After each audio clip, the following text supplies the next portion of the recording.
So yun guys, yung ano natin ngayon, magpapakain tayo ng pusa. Pusa. Dito yung alaga namin. Puro native naman yung mga yun. Pero hindi ko yung pusa. Pero tayo magpapakain. Kasi nakakaya sa At may inyang ka mag-vlog, pero ibigay na ang mukha mo. para makita nila yung natural.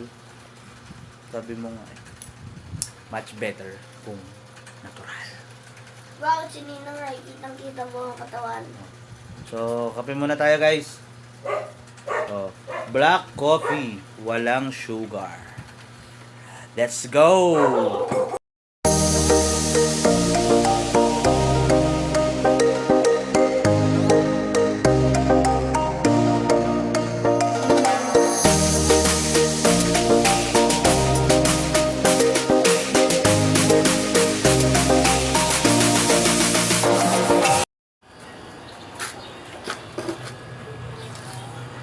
Ayan na sila, ang ating mga muning-muning.